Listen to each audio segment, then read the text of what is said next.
Dear students, today we should consider remaining part of adjective class and then we will discuss adverb class. तो remaining part of adjective class में आज आप लोग ध्यान दे दें कि सच और सेम के बाद सच एंड सेम जहां आता है उसके बाद एज आता है। एज सच और सेम के बाद एडजेक्टिव क्लास में क्या आता है? एज का प्रयोग होता है। ये ध्यान दें कि जहां पर सच और सेम का प्रयोग होता है उसमें एडजेक्टिव कहा जाता है, माना जाता है, और एज का प्रयोग होता है। जैसे हमने कहा ही told me the same story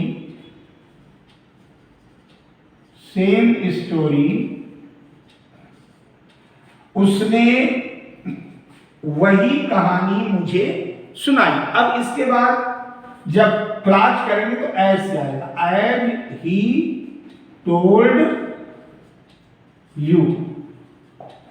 अब इसको जरा सा देख लें, एज ही टोल्ड यू। ये एज ही टोल्ड यू जैसा आपको उसने सुनाई थी, उसने जैसी आपको सुनाई थी, तो ये सेम के साथ एज का प्रयोग होगा।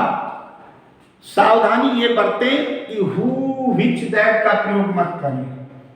एज का प्रयोग होगा इनके साथ जो के लिए एडजेक्टिव क्लास में हु विच दैट का प्रयोग ना करें, दैट का प्रयोग नहीं होगा, ये ध्यान दें। सेम हो गया। अब एक सच का देख लो, जैसे I hate such boys.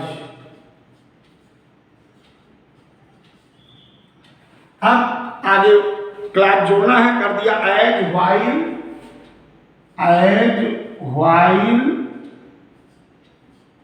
Away there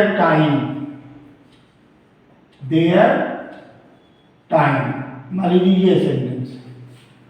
अब इस वाक्य में मैं ऐसे लड़कों से घृणा करता हूं जो अपना समय बर्बाद करते हैं। ये जो के लिए हु नहीं आएगा, एज का प्रयोग होगा। ये ध्यान दें कि इस एडजेक्टिव क्लास में सच के साथ और सेम के साथ एज का प्रयोग होगा। प्रोनाउन के प्रकरण में हमने आपको बताया था कि जब प्रोनाउन करते हैं तो उसमें सेम के बाद दैट का प्रयोग और सच के बाद भी दैट का प्रयोग सिखाया जाता है, एज का भी दैट का भी।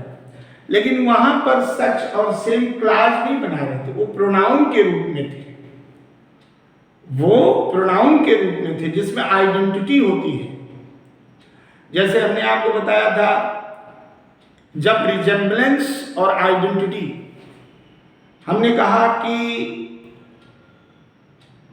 उस आइडेंटिटी में हमने कहा कि जैसे रिजेम्बलेंस में कहा जैसे माँ का चेहरा वैसे उसकी बेटी का, तो वहां एज दैट का प्रयोग आपने किया था। एज का भी विकल्प है, वहां पर क्लास नहीं है, प्रोनाउन के रूप में आया कि जैसे he has the same nose as her daughter has, या दैट हर डॉटर हैज, दोनों का प्रयोग आपने किया था, लेकिन ये क्लास के रूप में है।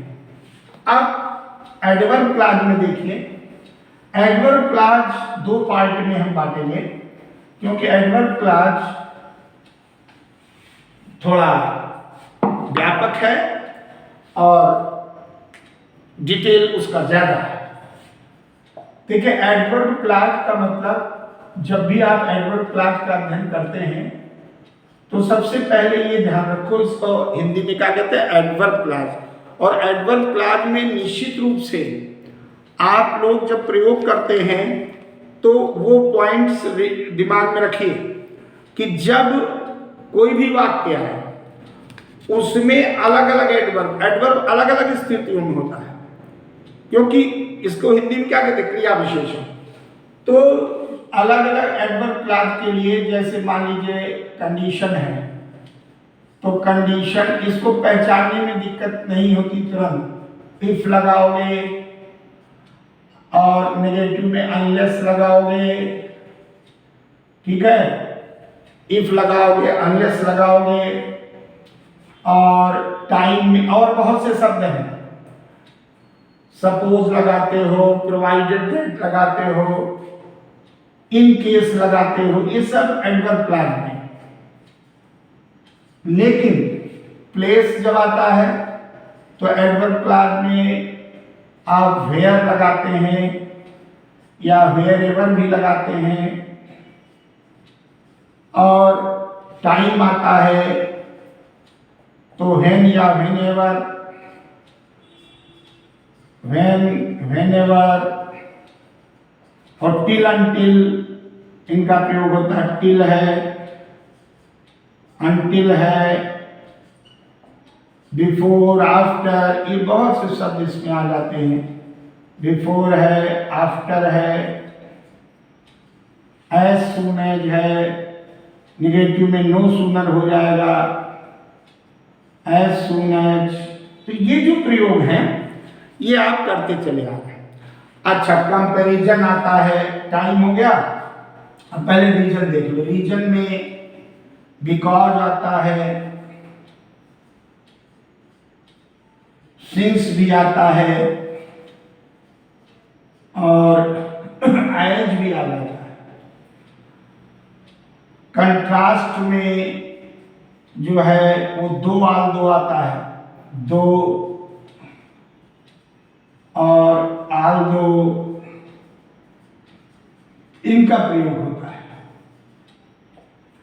और इसी प्रकार से अलग अलग स्थितियों में कंट्रास्ट हो गया। और जरा ऊपर से देख लीजिए, लिस्ट बनाते जाइए, एक लिस्ट पहले प्रिपेयर कर लें। अगर मान लीजिए आशंका होती, डाउट, डाउट में जब आप लगाते कहीं ऐसा न हो तो लेस्ट का प्रयोग करते हैं, कहीं ऐसा न हो, मतलब उसमें भी इसका प्रयोग होता है। कंपैरिजन में भी प्रयोग होता है। कंपैरिजन में दैन भी इसी के अंतर्गत आता है, दैन है, या ये so dot dot dot as कहो, या as dot dot dot as कहो, ये सब तुलना में इनका प्रयोग होता चला जाता है। और ये सब जो आप लिख रहे हैं एडवर्ब क्लास में, ये सारी लिस्ट क्या कहलाती है, सबऑर्डिनेटिंग कंजंक्शन। ये सबऑर्डिनेटिंग कंजंक्शन होते, अर्थात जब एक वाक्य दूसरे वाक्य पर निर्भर होता है तभी ऐसे कंजंक्शंस का प्रयोग होता है, अलाउ होता है। जब वाक्य की संरचना आपको दिखेगी उसी के हिसाब से आप कर लेंगे। अब मान लीजिए रिजल्ट होता है, तो रिजल्ट में आप देखें एक सो वह इतना, सो दैट किया जाता। और अगर पर्पज है तो पर्पज में डायरेक्ट सो दैट आता है, ताकि के अर्थ में, पढ़ो ताकि पास हो जाओ, read so that you may pass. ऐसे अनेक प्रयोग आप देखते हैं इनके अंतर्गत आते हैं। किसमें? एडवर्ब क्लॉज के अंतर्गत। तो एडवर्ब क्लॉज में समय, स्थान, कारण, शर्त और एक दूसरे से भिन्नता, शंका, तुलना, ये सारे भाव आ रहे हैं। और इफ, वेदर, अनलेस, ये सब कंडीशन में आते हैं। तो ये हमने आपको बताया। अब सेंटेंस के हिसाब से ये ध्यान रखिएगा, सेंटेंस का। अब जैसे हमने कहा, वाक्य आप लोग लिखते हैं कि दो वाक्यों को कैसे जोड़ा जाएगा। अब एक वाक्य हमने लिखा कि वर्क हार्ड, ठीक है, और दूसरा कहा यू में पास। अब ये दोनों को कंबाइन करने के लिए आता है। तो अब आप पहले संरचना में देखिए, परिश्रम करो तुम पास हो सकते हो। अब इसमें अगर हम इसको ऐसे कर दें, जोड़ने के लिए पर्पज आए ना कि परिश्रम करना उद्देश्य अगर है, आपको पास होने का पर्पज है, सफल होने का पर्पज है, तो वर्क हार्ड, तो पर्पज में सो दैट आ गया, सो दैट यू में पास। अब इसी वाक्य को थोड़ा बदल दे, मान लो जैसे ऐसे कर दें, देखिए, और ये सब सबऑर्डिनेटिंग कंजंक्शन है कि नहीं। अगर हम वाक्य लिख दें वर्क हार्ड और ये ना लिखें कि आगे, तो बात पूरी नहीं होगी। तो जैसे मान लीजिए हम इसी को ऐसे लिखें कि वर्क हार्ड और दूसरा इसका पेयर दे दें यू विल पास, ऐसे दे दें मान लो। तो आपको सोचना पहले हिंदी में इसको समझोगे कि मेहनत करो तुम पास हो जाओगे, तो बना यदि तुम मेहनत करोगे तो पास हो जाओगे। तो यदि से बन रहा है इफ यू वर्क हार्ड और कॉमा यू विल पास,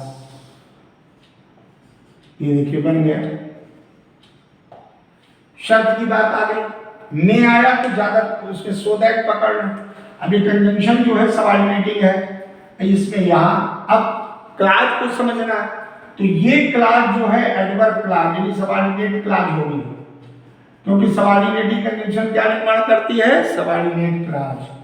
ये एडवर्ब क्लाज और ये पीसी हो जाएगा, प्रिंसिपल क्लाज। इसमें वर्क हार्ड ये हो जाएगा पीसी और ये पूरा एडवर्ब क्लाज, ये एडवर्ब क्लाज हो जाएगा।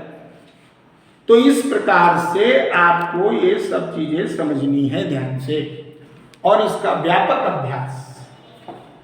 कोई भी चीज आती है अभ्यास के थ्रू सबऑर्डिनेटिंग कंजंक्शंस का प्रयोग ही करते हैं।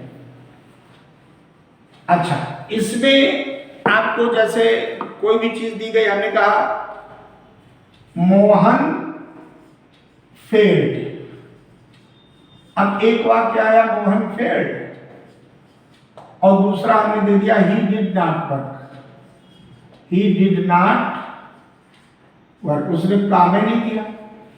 अब उसने काम नहीं किया, he did not work, fail हो गया। अब इसमें भाव आ गया, पहले कंबाइन करते समय जो देखो कि मेन वाक्य में बात प्रदर्शित की जा रही है। पहले उसने काम नहीं किया, परिणाम में फेल हो गया। तो अब आप इसमें देख रहे हैं कि कारण और कार्य है। तो मेहनत ना करने के कारण, क्योंकि मेहनत नहीं की इसलिए, तो अगर आपने लिखा मोहन फेल्ड, तो कारण आया फेल होने का, because he did not work, और ये आपका सेंटेंस बन गया।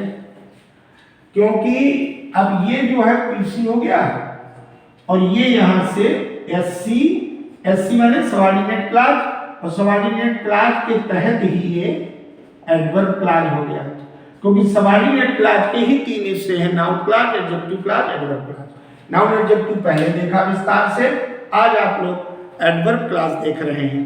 तो निश्चित रूप से आप इसको देखें तो आपको ये वाक्य जो दिए जाएं जोड़ने के लिए, कंबाइन करने के लिए, सिंथेसिस करने के लिए, उनका पहले हिंदी में अर्थ समझ लो, उनको अनुवाद कर लो, तब खुद ही इन्हीं शब्दों से जुड़ जाएगा जो सबऑर्डिनेटिव कंजंक्शंस की सूची है। और भी शब्द होते हैं, the more you practice the more you gain. अब मान लीजिए हमने कहा थोड़ी देर के लिए दिया कि Arvind is rich, Arvind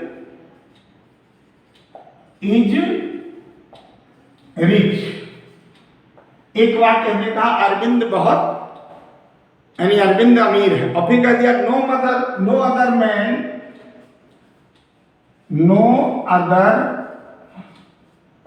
man is, और इसको नीचे हम लिखे थे no other man is equally rich, no other man is equally rich,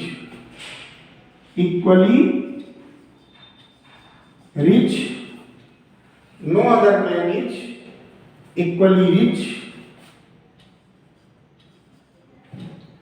in the village. मान लीजिए यह है इन द विलेज। अब देखिए इस वाक्य में no other man is equally rich in the village. Arvind अमीर है, कोई दूसरा आदमी उसके समान गांव में अमीर नहीं है। तो जब हम तुलना करते हैं तो अरविंद सबसे ज्यादा अमीर, इसके भाव के अनुसार अरविंद अमीर है, नो अदर कोई दूसरा अन्य व्यक्ति जो है उसके समान गांव में अमीर नहीं। तो हम क्या कहेंगे, देखें इधर से कि अरविंद इज रिचर, क्योंकि तुलना की जा रही सारे लोगों से, देन अब जो नो अदर वो एनी अदर हो जाएगा, then any other man in the village, in the village. अब ये देखिए देन का प्रयोग हो गया यहां पर, देन हमने आपको बताया देन आता है। और अरविंद की तुलना गांव के अन्य निवासियों से की गई कि कोई भी उसकी टक्कर का अमीर नहीं है। तो ये कंपैरेटिव डिग्री आई, क्योंकि देन आया तो कंपैरेटिव डिग्री जब आपको पढ़ाया था उसमें इसको हमने विस्तार से बताया था। कुछ भी ले लीजिए उसमें आपको इसी प्रकार से भाव के अनुसार वो जो सबऑर्डिनेटिंग कंजंक्शंस की लिस्ट है उसका प्रयोग करके और जो एप्रोप्रिएट लगे जो भी कंजंक्शन उसी से आपका बनेगा, फॉर्मेशन होगा और सही और कॉम्बिनेशन सही होगा। तो एक और देख लें, जैसे हमने कहा कि आई रेस्पेक्ट ही, चलिए ये तो सरल, एक और ले लीजिए वाक्य। हमने कहा कि ही वाज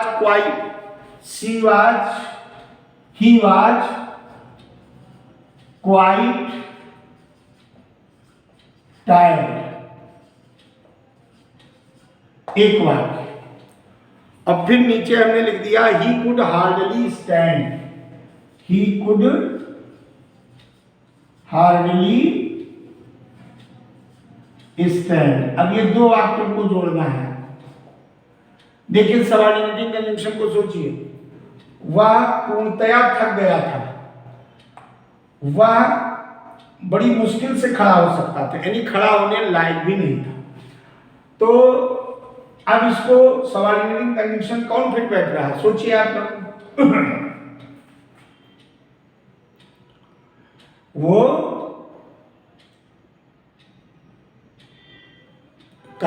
क्यों नहीं, क्या बात आ रही, भाव के अनुसार देखिए, वह पूर्णतया एब्सोल्युटली वो टायर्ड था, पूर्णतः थक गया था। तो क्या भाव आ रहा, वो पूर्णतया थक गया था, वो मुश्किल से, यानी खड़ा होना भी मुश्किल था, नेगेटिव सेंस है, यानी वो खड़ा भी नहीं हो सकता था।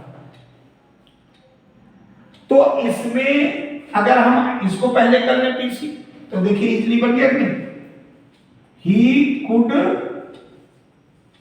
Hardly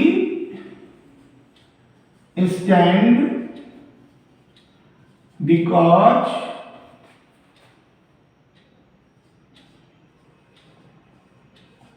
he was quite tired. Because से जोड़ दीजिए, इसको एससी में कर दीजिए, बिकॉज ही वाज, ठीक है, और आगे पे लिख दिया क्वाइट, ही वाज क्वाइट और टायर्ड इधर लिख दीजिए।